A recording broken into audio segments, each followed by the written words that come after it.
कहाँ रिपोर्ट कीजिए ना,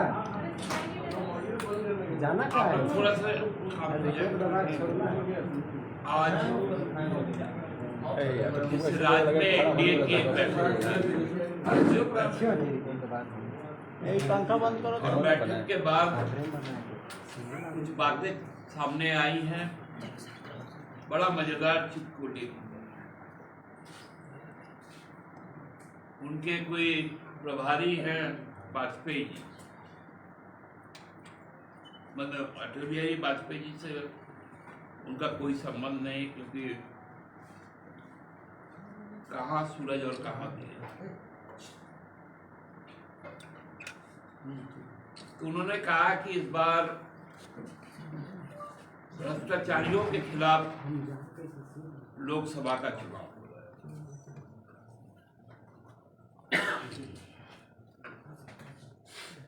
अचानक से सब कोई चौंक गए कि अचानक भाजपा के भ्रष्टाचार पे बोलने लग गया, क्योंकि चुनाव लड़ने का पहला शर्त तो आज यही है कि जो भी भ्रष्टाचारी है वो भाजपा में आए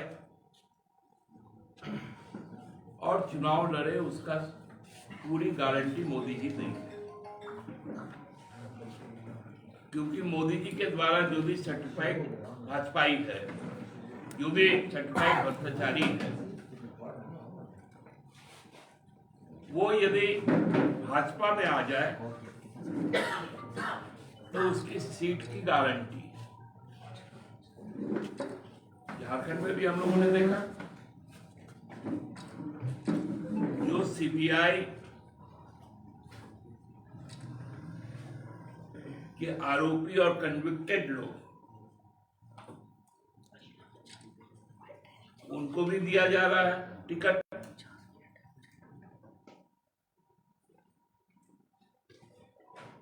अन्य राज्यों में भी इसी प्रकार का खेल हो रहा है।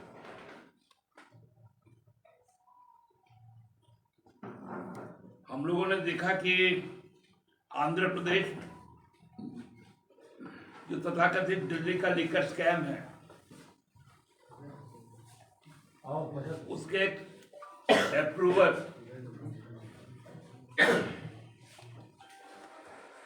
उनको उनके सहयोगी दल टीडीपी ने, जो वाईएसआर कांग्रेस के पहले लोकसभा सदस्य थे रेड्डी साहब, अब टीडीपी से वो लड़ रहे हैं भाजपा के सहयोग से।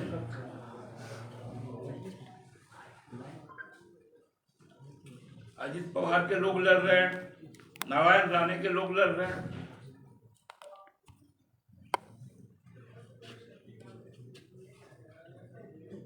तो इस प्रकार से जो भ्रष्टाचार की बात कर रहे हैं,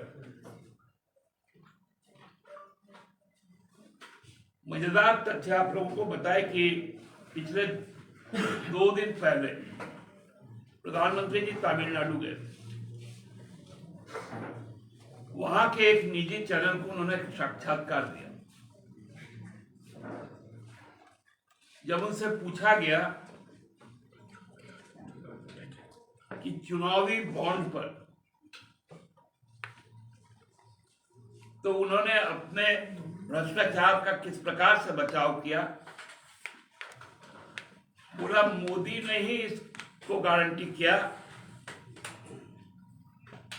कि कोई भी व्यक्ति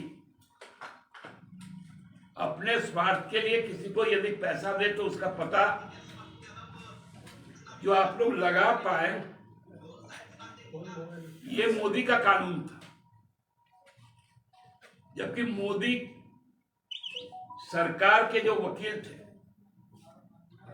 और एसबीआई के जो वकील थे, उनका कोर्ट में हलफनामा था कि कौन किसको चंदा दिया है, इसको गुप्त रखा जाए, क्योंकि कानून यही है। मतलब चोर जब पकड़ा गया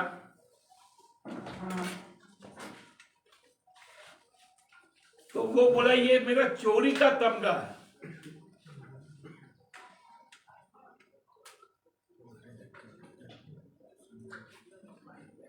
और आज पूरे माहौल को इस प्रकार बनाया जाता है।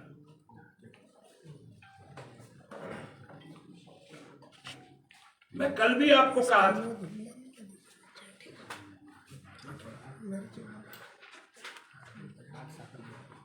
कि जिस प्रकार राष्ट्रपति को एक सिंबल के तौर पे यूज किया गया, जहां माननीय राष्ट्रपति महोदया दोनों हाथ बांध के खड़ी, दोनों हाथ, आडवाणी जी बैठे हुए और मोदी जी बैठकर उस पर मुस्कुरा रहे। भारत के राष्ट्रपति का बंधा हुआ हाथ आज चुनाव आयोग को देखना चाहिए।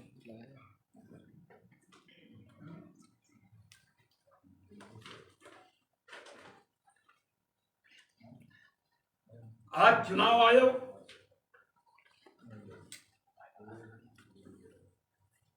भी अंधा हो चुका है, उनको यह तस्वीर नहीं दी।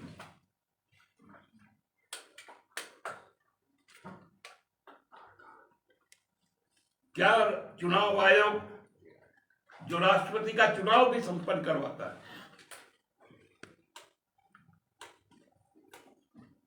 वो राष्ट्रपति के बंधे हाथ को देखकर चुप बैठ सकता है?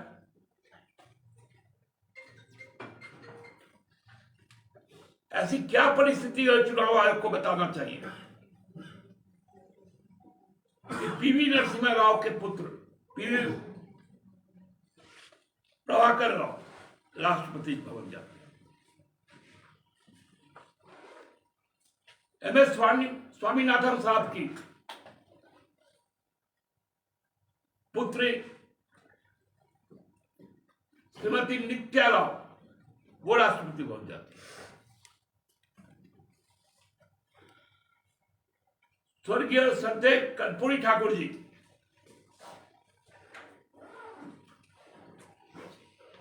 उनके बेटे श्री रामनाथ ठाकुर जी वो जाते हैं राष्ट्रपति भवन।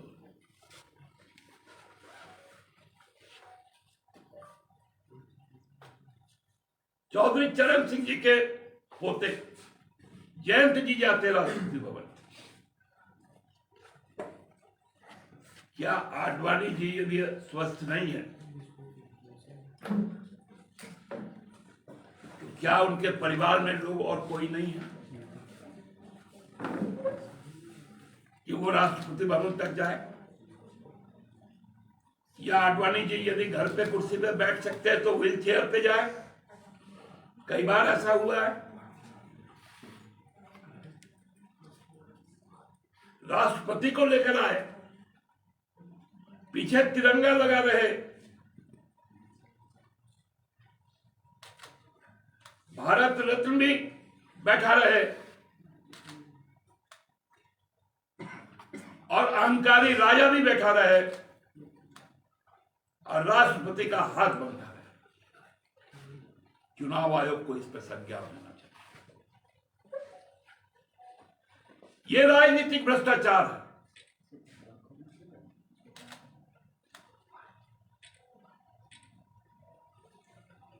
लोकतंत्र पे इतना बड़ा राजनीतिक भ्रष्टाचार आज तक नहीं हुआ था।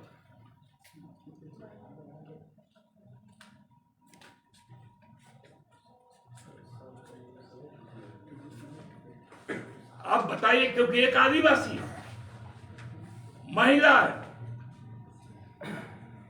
इसके पहले दलित थे, उनके साथ इस तरह का व्यवहार होगा?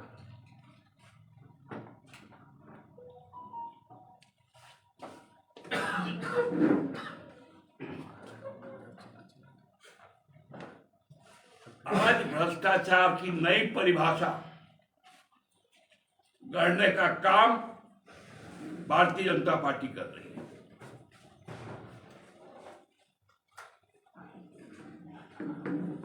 जब भ्रष्टाचार का बात आया, जब राज्य सरकार सजग हुई तो यहां पर ईडी को घुसाया गया। और यहाँ के एक व्यक्ति को निकाल कर उड़ीसा पहुंचा दिया ताकि उनको एक संवैधानिक सुरक्षा कवच मिल जाए।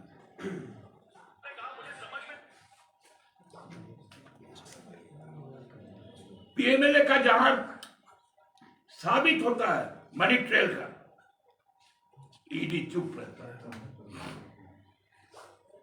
जहां एक सिविल नेचर का है वहां ईडी सक्रिय हो जाती है।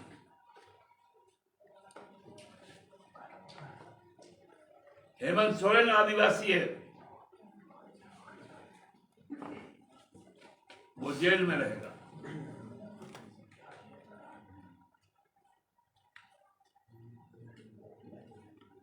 और जिनके खिलाफ असंख्य एविडेंस है वो राजभवन में बैठा रहेगा। यही पूरा खेल हो रहा है भ्रष्टाचार में। हमको लगता है कि शर्म आनी चाहिए।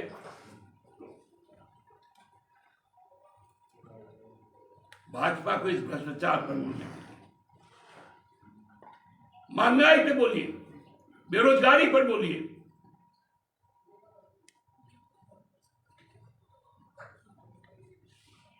शिक्षा को आपने पूरी तरह से व्यवसायीकरण कर दिया, स्वास्थ्य को कर दिया।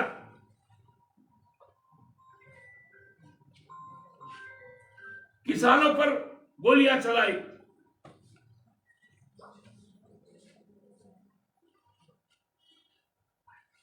उस पर नहीं बोलेंगे, अपने काम पर नहीं बोलेंगे। 10 साल के काम का हिसाब दो भाजपा।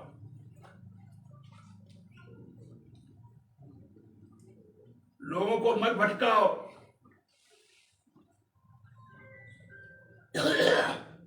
10 साल में 10 काम बता के भाजपा दिखा दे जो इस देश के हित में हुआ है, और तब जाकर चुनाव में वोट मांगे। धन्यवाद।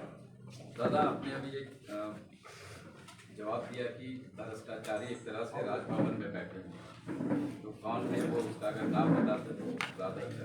हम आप लोग औपचारिकता के तौर पे मत पूछिए। क्या सर हमारे बगल के स्टेट से जुड़े हैं, उस पर है क्या? जी, मैं तो स्टेट का भी नाम लिया। दादा, आप कह रहे हैं कि महंगाई मुद्दा है, बेरोजगारी मुद्दा है, जो जिस तरीके से भ्रष्टाचार को लीगलाइज कर दिया गया वो मुद्दा है, लेकिन आपके जो सबसे बड़े सहयोगी दल है कांग्रेस, वो तो पूरे देश भर में घूम के सिर्फ ओबीसी का मुद्दा बनाने की कोशिश कर रही है। ये सब तो आ ही नहीं रहा है कई भाषणों में, अगर मतलब यूं कहे जो बड़े नेताओं के मुंह से कांग्रेस के। आप कांग्रेस के जो घोषणा पत्र है उसमें जो 5 गारंटियां और 5 गारंटियों में 5 एडिशनल गारंटियां, उसको आप शायद नहीं पढ़े होंगे। उसकी कॉपी मैं अपने कांग्रेस के मित्र को कहूंगा कि आप तक पहुंचा दे, तो फिर नहीं, मेल आईडी ने पांडे जी का नाम से ही चल जाता है। तो हवा चलाने में माहिर है, तो वही हवा इनको वो दस्तावेज पहुंचा देगा।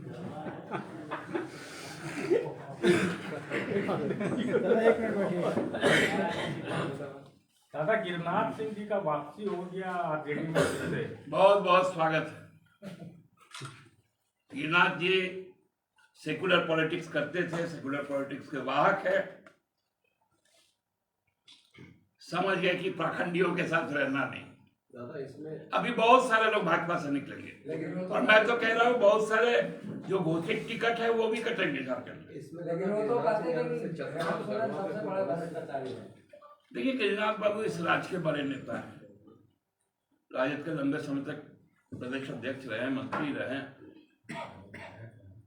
उनके पूरे परिवार का एक कालखंड रहा है गढ़वा पलामू इलाके में, चतरा के इलाके में। हमको लगता है कि हमारे गठबंधन में इससे बहुत मजबूती आएगी। केवल चतरा लोकसभा के लिए नहीं, पलामू जिला, पलामू प्रमंडल और उत्तरी छोटानागपुर प्रमंडल, सभी जगह पे इसका सकारात्मक असर होगा। ये पूरा चुनाव जो है दादा, ये करप्शन के ऊपर ही जा रहा है। प्रधानमंत्री के जो बयान है या जो उन्होंने इंटरव्यू दिया, जिस तरीके से कल बाबूलाल मरांडी प्रेस कॉन्फ्रेंस करते हैं और वो डुल्लू महतो को कहते हैं कि उनके ऊपर कोई भी आपराधिक मामला नहीं है, वो अपराधी नहीं है, करप्शन का कोई मसला नहीं है, इस पर आप क्या कहेंगे? आप लोग का क्या काउंटर है? अच्छा डुल्लू महतो को बाबूलाल जी क्यों नहीं बचाएंगे? उनको तो अपने पार्टी में लाए थे, उन्होंने ही उनको पहला विधानसभा भेजने का काम किया। फिर जब बीजेपी में गए तो यही बाबूलाल जी डुल्लू महतो को क्या कहते थे, पुराना स्टेटमेंट सब निकाल लीजिए। और उनको मल्टीविटामिन मिलता है, डुल्लू महतो जिस तरह के जो लोग हैं। मल्टीविटामिन का मतलब आप लोग जानते हैं ना, मल्टी का एम से शुरू होता है।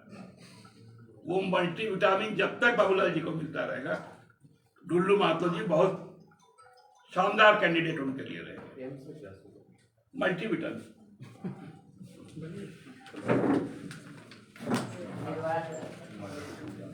बाबा ले लीजिएगा। वो था मल्टीविटामिन में